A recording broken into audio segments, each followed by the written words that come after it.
Deux Chroniques, chapitre 20. Après cela, les Moabites et les Ammonites, accompagnés de Maonites, marchèrent contre Josaphat pour lui faire la guerre. On vint annoncer à Josaphat: Une foule nombreuse s'avance contre toi depuis l'autre côté de la mer, depuis la Syrie, et ils sont déjà à Hatsatson-Tamar, c'est-à-dire En-Gedi. Josaphat eut peur et décida de chercher l'Éternel. Il proclama un jeûne pour tout Juda. Les Judéens se rassemblèrent pour supplier l'Éternel. C'est même de toutes les villes de Juda que l'on vint pour chercher l'Éternel. Josaphat se tint debout au milieu de l'assemblée de Juda et de Jérusalem, dans la maison de l'Éternel, devant le nouveau parvis, et dit: Éternel, Dieu de nos ancêtres, n'est-ce pas toi qui es Dieu dans le ciel, et n'est-ce pas toi qui domines sur tous les royaumes des nations? N'est-ce pas toi qui détiens la force et la puissance, toi à qui personne ne peut résister? N'est-ce pas toi, notre Dieu, qui a dépossédé les habitants de ce pays devant ton peuple, devant Israël, et qui l'a donné pour toujours à la descendance d'Abraham, ton ami? Ils l'ont habité, et ils t'y ont construit un sanctuaire en l'honneur de ton nom en disant: Si un malheur nous atteint, que ce soit l'épée, le jugement, la peste ou la famine, nous nous présenterons devant ce temple et devant toi, car ton nom réside dans cette maison. Nous crierons à toi du fond de notre détresse, et tu nous écouteras et nous sauveras. Voici maintenant les Ammonites et les Moabites ainsi que les habitants de la région montagneuse de Séhir. Tu n'as pas permis aux Israélites de pénétrer sur leur territoire quand ils venaient d'Égypte et, en effet, ils ont fait un détour et ne les ont pas détruits. Les voici qui nous récompensent en venant nous chasser de ton héritage, celui que tu nous as donné. Notre Dieu, ne vas-tu pas les juger? En effet, nous sommes sans force devant cette foule nombreuse qui vient nous attaquer et nous ne savons que faire, mais nos yeux sont sur toi. Tous les Judéens se tenaient debout devant l'Éternel, y compris leurs jeunes enfants, leurs femmes et leurs fils. Alors l'Esprit de l'Éternel reposa, au milieu de l'assemblée, sur Jacaziel, fils de Zacharie et descendant de Benaja, Jéhiel et Mattania. C'était un Lévite, un descendant d'Asaph. Jacaziel dit: Soyez attentifs, vous tous, Judéens et habitants de Jérusalem, et toi, roi Josaphat. Voici ce que vous dit l'Éternel. N'ayez pas peur et ne vous laissez pas effrayer devant cette foule nombreuse, car ce ne sera pas vous qui combattrez, ce sera Dieu.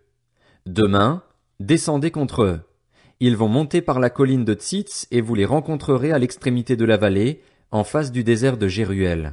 Vous n'aurez pas à mener ce combat. Prenez position, tenez-vous là et vous verrez la délivrance que l'Éternel vous accordera. Juda et Jérusalem, n'ayez pas peur et ne vous laissez pas effrayer. Demain, sortez à leur rencontre et l'Éternel sera avec vous.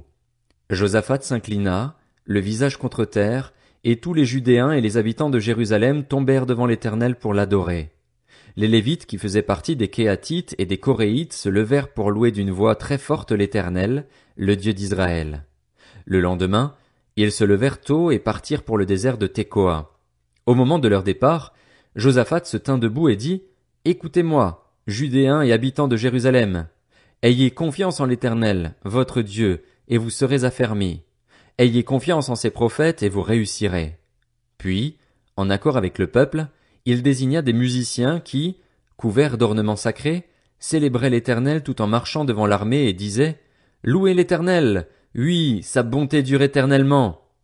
Au moment où l'on commençait les chants et les louanges, l'Éternel plaça une embuscade contre les Ammonites, les Moabites et les habitants de la région montagneuse de Séhir qui étaient venus contre Juda, et ils furent battus. Les Ammonites et les Moabites se dressèrent contre les habitants de la région montagneuse de Séhir pour les vouer à la destruction et les exterminer, et, quand ils en eurent fini avec les habitants de Séhir, ils s'aidèrent mutuellement à se détruire. Lorsque les Judéens furent arrivés à un point de vue donnant sur le désert, ils regardèrent du côté de la foule et constatèrent que ce n'était plus que cadavres tombés à terre. Il n'y avait aucun rescapé. Josaphat et son peuple allèrent piller leurs dépouilles. Ils trouvèrent en abondance parmi eux des richesses, des habits et des objets précieux, et ils en ramassèrent tant qu'ils ne purent tout emporter. Ils mirent 3 jours pour procéder au pillage du butin, car il était considérable. Le 4e jour, ils se rassemblèrent dans la vallée de Beraka. Ils y bénirent l'Éternel, c'est pourquoi ils appelèrent cet endroit vallée de Beraka, nom qui lui est resté jusqu'à aujourd'hui.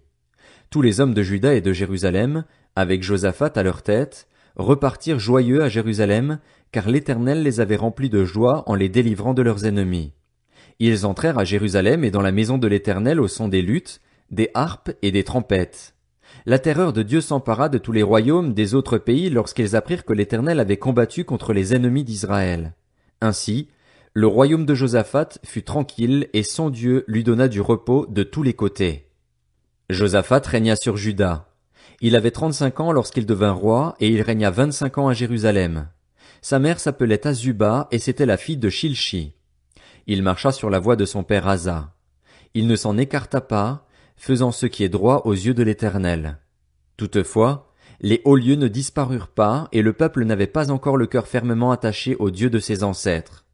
Le reste des actes de Josaphat, des premiers aux derniers, est décrit dans les mémoires de Jéhu, fils de Hanani, qui sont insérés dans les annales des rois d'Israël.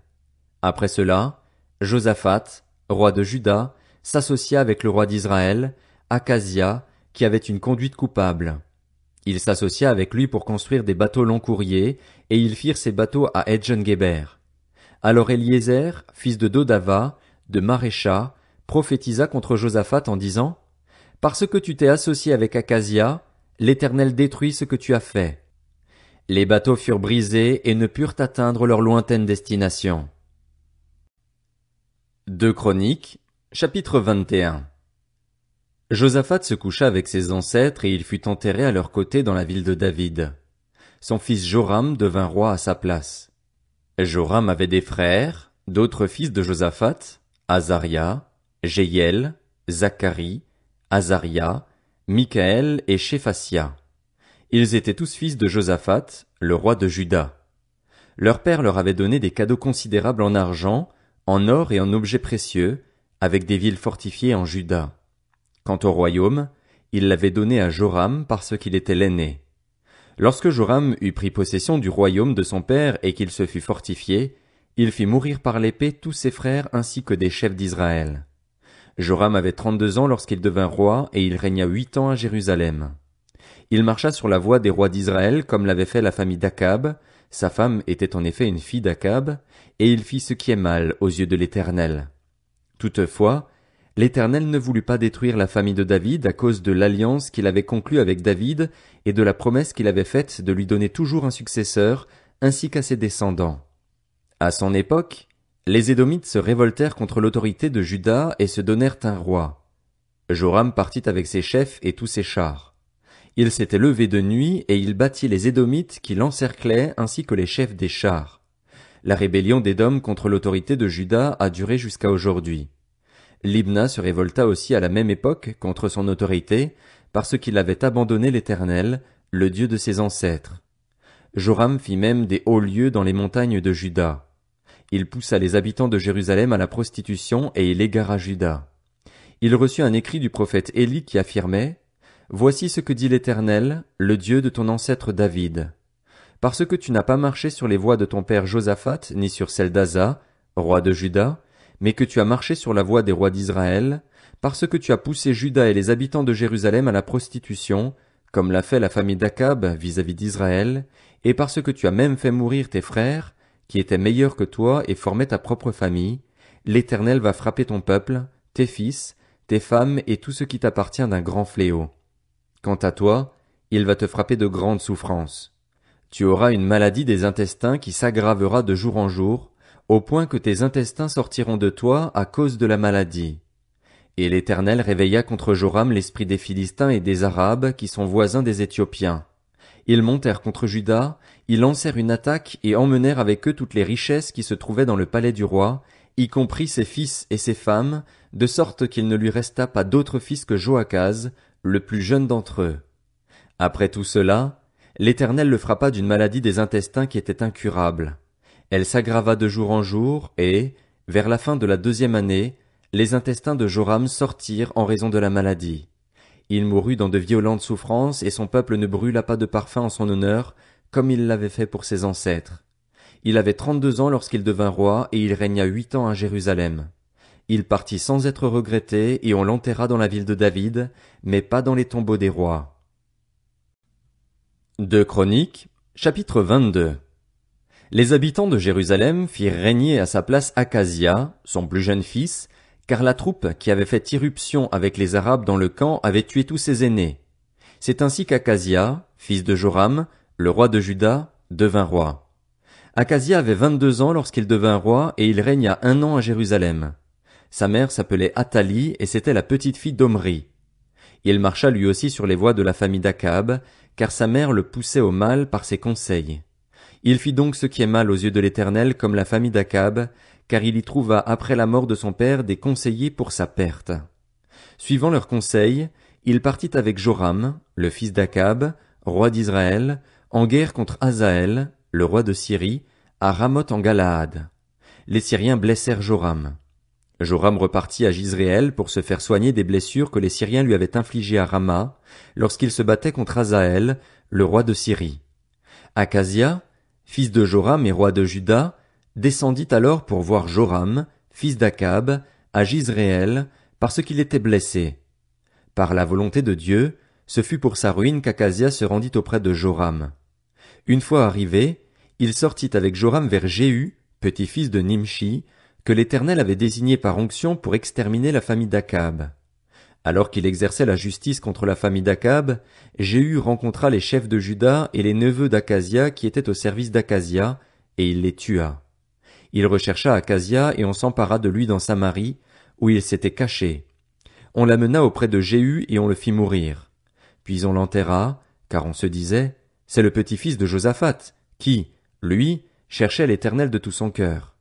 Et il ne resta personne de la famille d'Akazia qui soit apte à régner. Quand Athalie, la mère d'Akazia, vit que son fils était mort, elle se leva et fit disparaître toute la descendance royale de la communauté de Juda. Cependant Joshabéath, la fille du roi, prit Joas, le fils d'Akazia, et l'enleva du groupe des fils du roi quand on les fit mourir. Elle le mit avec sa nourrice dans une chambre à coucher du temple. Joshabéath, fille du roi Joram, femme du prêtre Jéhojada et sœur d'Akazia, le cacha ainsi à Athalie, et celle-ci ne le fit pas mourir. Il resta 6 ans caché avec eux dans la maison de Dieu, tandis qu'Athalie régnait sur le pays.